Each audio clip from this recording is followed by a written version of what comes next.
வணக்கம் நண்பர்களே. இன்று ஞாயிற்றுக்கிழமை 26ஆம் தேதி ஏப்ரல் மாதம் பதிவு போடுறேன். என்ன இந்த பதிவில் இருக்குது அப்படின்னா, உங்களுக்கு தெரிஞ்சிருக்கும், கடந்த வாரம் செவ்வாய்க்கிழமை அன்னைக்கு ஜம்மு காஷ்மீர் சுற்றுலா பயணிகள் 26 பேர் தீவிரவாதிகளால் கொல்லப்பட்டிருக்காங்க.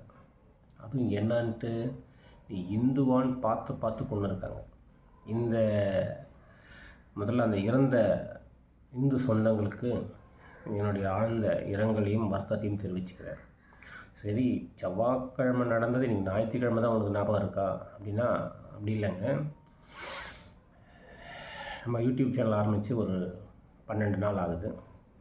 12 நாளில் நம்மளுடைய சேனல் எவ்வளோ தூரம் பரவி இருக்குது, எவ்வளோ பேருக்கு ரீச் ஆகிருக்கு அப்படின்றது கொஞ்சம் கம்மி தான்.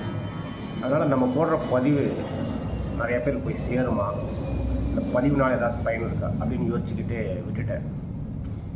ஆனால் இது எனக்கு என்னவோ கடவுள் சொல்கிற விஷயம் என்னவாக இருக்குன்னா, உன் கடமையை செய், பலனை நான் பார்த்துக்கிறேன்னு சொன்ன மாதிரி இருந்துச்சு. இருந்தாலும் அவர் சொன்ன அந்த விஷயம் மனசுக்குள்ளே பட்டதுனால நான் இந்த பதிவை போடுறேன்.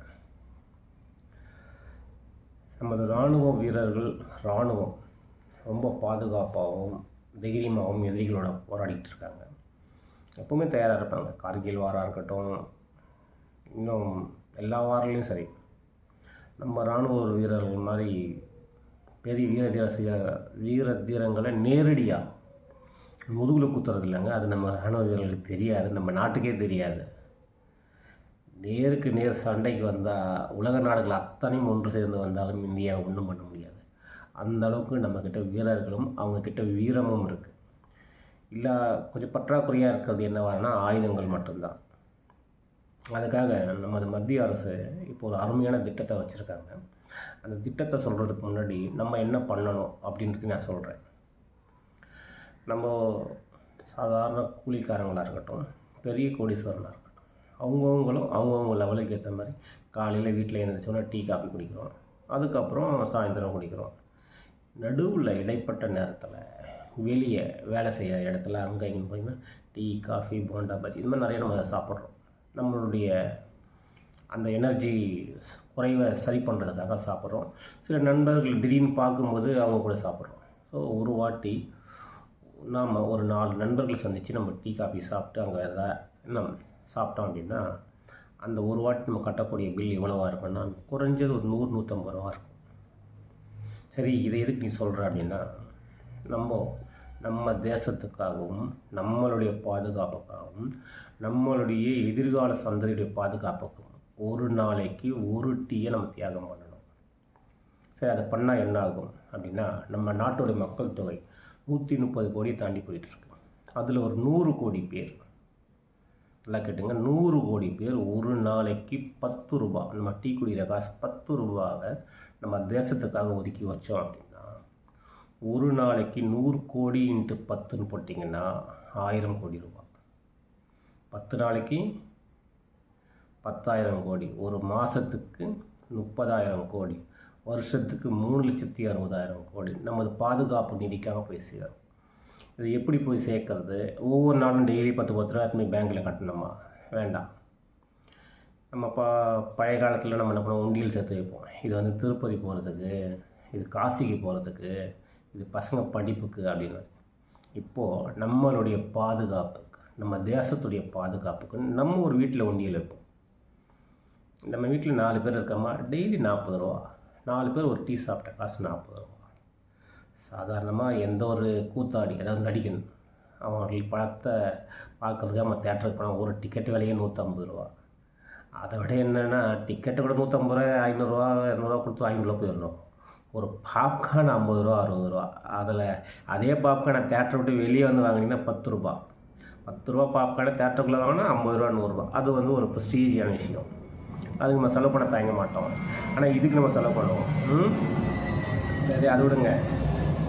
ஸோ நமது பாதுகாப்புக்காக, நம்ம தேசத்துடைய பாதுகாப்புக்கும் ஒரு நாளைக்கு 10 ரூபான்ற முறையில் அந்த உண்டியில் சேர்த்து வச்சு ஒரு மாதம் 2 மாதம் கழிச்சு அரசாங்கம் அறிவிச்சிருக்கக்கூடிய அந்த அக்கௌண்ட்டில் நம்ம தேசத்துடைய இராணுவத்துக்காக நம்ம கட்டலாம். இது சரி. இந்த வீடியோவை பார்க்கக்கூடிய ஒரு மளிகை கடைக்காரங்களோ இல்லை டிபார்ட்மெண்டல் ஸ்டோர், சூப்பர் மார்க்கெட், பெரிய பெரிய மாலில் இருக்கக்கூடிய நபர்கள் யாராவது பார்த்தீங்க அப்படின்னா, உங்கள் கடைகளில், உங்கள் சூப்பர் மார்க்கெட்டில் நீங்கள் நிறைய டப்பாக்கள் வச்சுருப்பீங்க. என்ன டப்பா வச்சுருப்பீங்கன்னா, அனாதைகளுக்கு, முதியோருக்கு, அந்த இதுக்குன்ட்டு நமது பாதுகாப்புக்குன்னு ஒரு பெரிய டப்பா வைங்க. அங்கே வரக்கூடிய நிறைய பேருக்கு நீங்கள் சில்லறை இல்லைன்னு சொல்லிவிட்டு சாக்லேட்டையும் அதிகம் கொடுப்பீங்க. இல்லை, இப்போ என்னென்னா அவங்ககிட்ட நீங்கள் சொல்லுங்கள், நமது பாதுகாப்புக்கானது, நம்ம நாட்டுடைய பாதுகாப்புக்கு நம்ம பணத்தை போடலைன்னா வெளிநாட்டுக்காரன் வந்து போடுவான், இல்லை தீவிரவாதி நமக்காக வந்து போடுவானா. அப்படியே அந்த டப்பா வச்சிங்கன்னா அதில் அவங்களால முடிஞ்சது போடுவாங்க. நீங்கள் உங்கள் குடும்பத்தின் சார்பாக, உங்கள் குடும்பன்றது உங்கள் வீட்டில் இருக்கவங்க மட்டும் இல்லைங்க, உங்கள் நிறுவனத்தில், உங்கள் கடையில் வேலை செய்கிறவங்க அத்தனை பேரையும் உங்கள் குடும்பம் தான். உங்கள் கடையில் ஒரு 5 பேர் வேலை செய்கிறாங்கன்னா அந்த 5 பேருக்காகவும் ஒரு நாளைக்கு 50 ரூபா நீங்கள் அதில் போடுங்க. ஸோ இந்த மாதிரி போட்டிங்கனால் தேவைப்படும் போது, எப்போ தேவைப்படும், அரசாங்கம் ப்ராப்பராக ஒரு அறிவிப்பு கொடுப்பாங்க. இந்த அக்கௌண்ட் வந்து அரசாங்கத்துடைய அக்கௌண்ட், இந்த வங்கியில் இந்த நம்பரில் நம்ம வச்சுருக்கோம் அப்படின்னு ஒரு ப்ராப்பர் அக்கௌண்ட் வரும். அந்த அறிவிப்பு வரும்போது அந்த பணத்தை கொண்டு போய் 3 மாதத்துக்கு ஒரு வாட்டியோ 6 மாதத்துக்கு ஒரு வாட்டியோ, இல்லை நீங்கள் நிறையா சேருது மாதம்னா மாதத்தில் ஒரு நாள், ஒரு குறிப்பிட்ட நாளில் எடுத்துன்னு போய் போட்டு அந்த ரசீது நீங்கள் பத்திரமா வச்சுக்கோங்க. காட்டலாம் பெருமையாக, நான் வந்து இந்த நடிகரோட ஃபோட்டோ எடுத்தேன், இந்த நடிகரோட கை கொடுத்தேன் ஃபோட்டோ மாட்டுறதுக்கு பதிலாக இந்த மாதிரி விஷயங்கள் உங்கள் கடையில் போட்ட மாட்டேங்க. என் தேசத்துக்காக நான் இந்த மாதம் இவ்வளோ செலவு பண்ணேன், இந்த மாதம் இவ்வளோ கொடுத்தேன் அப்படின்னு நீங்கள் அதை ஃபோட்டோ எடுத்து பாருங்கள். இதை பார்க்குற மற்றவங்களுக்கும் இது ஒரு மோட்டிவேஷனாக இருக்கும். எந்த வங்கியில் பணம் கட்டணும், எந்த அக்கௌண்ட் நம்பரில் பணம் கட்டணும், இது வந்து நீங்கள் சரியாக தெளிவாக தெரிஞ்சுக்கிட்டு அதில் பண்ணணும். ஏன்னா இந்த மாதிரி சூழ்நிலையை பயன்படுத்தி சில புல்லுருவிகள், சில தேச துரோகிகள் என்ன பண்ணுவாங்கன்னா, அவங்க அவங்களுடைய சுயமாக ஒரு அக்கௌண்ட் ஓப்பன் பண்ணிவிட்டு, இதுதான் நமது இராணுவத்துக்கான அக்கௌண்ட் நம்பர் அப்படின்றத கொடுத்து, இந்த அக்கௌண்ட்டுக்கு பணம் கட்டுங்கன்னு ஒரு போலியான விஷயங்களை பரப்பி அதில் ஏமாந்த அதில் நிறைய பேர் பணம் கட்டுவாங்க. அந்த பணத்தை வச்சு இவன் கோடீஸ்வரன் ஆவான், அது தேசத்துக்கு போய் சேராது. அப்போது ஒரு அக்கௌண்ட் நம்பரை அரசாங்கம் முறையாக அறிவிக்கும் பொழுது, அது எப்போ அறிவிக்குதுன்ட்டு உங்களுக்கு, என்னை விட உங்களுக்கு அதிகமாக தெரிஞ்சிருக்கும். எனக்கு தெரியும் போது கண்டிப்பாக இந்த சேனலில் நான் போடுறேன். பேப்பரில், டிவியில், அரசாங்கத்துடைய உண்மையான பதிவேட்டில் அந்த அக்கௌண்ட் நம்பர் இருக்கும். அந்த அக்கௌண்ட் நம்பர் எந்த பேங்க்கு, எந்த பிரான்ச்சு, அதில் வந்து நீங்கள் இந்த பணத்தை கட்டலாம். நான் ஏதோ டிபார்ட்மெண்டல் ஸ்டோர், மளிகை கடை, சூப்பர் மார்க்கெட் சொன்னால இது கடைக்காரங்களுக்கு மட்டும் உறுதி, இது நமக்கு இல்லைன்னு சொல்லி நிறுவனங்கள் நடத்தக்கூடிய அங்கே நினைக்க வேண்டாம். இந்த தேசத்தில் குப்பை பொறுக்கிறவனாக இருந்தாலும் சரி, கோடீஸ்வரனாக இருந்தாலும் சரி, டீ கடை வச்சுருக்கவங்களாலும் சரி, பெரிய பெரிய கம்பெனி, டாட்டா, பில்லா, கார் ஷோரூம், இந்த மாதிரி எது வச்சுருந்தாலும் சரி, அனைவருக்கும் நமது இராணுவம் தான் பாதுகாப்பு கொடுத்தாகணும். அப்போது இந்த வீடியோவில் சொல்கிற விஷயங்கள் சாதாரண கடைக்காரங்களுக்கோ கீழ்த்தட்டு மக்களுக்கோ மட்டும் இல்லை, பெரிய பெரிய நிறுவனங்கள் வச்சுருக்கக்கூடிய முதலாளிகளுக்கும் இது பொருந்தும்.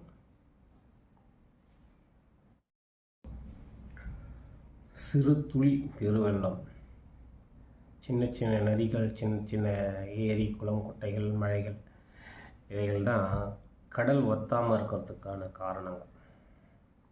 130 கோடி பேர் இந்தியர்களும் நம் தேசத்துக்காக, நமது தேசத்தை பாதுகாக்கக்கூடிய இராணுவ வீரர்களுக்காக சின்ன சின்ன தொகையாக சேர்த்து நமது இராணுவத்தை உலகத்தில் நம்பர் 1 முதலிடம் நம்மளை சீண்டி பார்க்க அடுத்தவன் தயங்குறதில்ல. கனவுல சீனன்னு நினச்சா கூட அவனுக்கு குளிர் ஜுரம் வர அளவுக்கு நமது இராணுவத்துடைய பாதுகாப்பு, நமது இராணுவத்துடைய பலம் அதிகரிக்க நம்ம பணத்தில் உதவி செய்வோம். முதல்ல மனசில் நினைப்போம், அதை செயல்படுத்துவோம். வாழ்க பாரதம். ஜெய்ஹிந்த். இந்த வீடியோ உங்களுக்கு பிடிச்சிருந்தா லைக் பண்ணுங்கள், ஷேர் பண்ணுங்கள், கமெண்ட் பண்ணுங்கள், சப்ஸ்கிரைப் பண்ணுங்கள், அப்படியே பெல் ஐக்கானை கிளிக் பண்ணுங்கள்.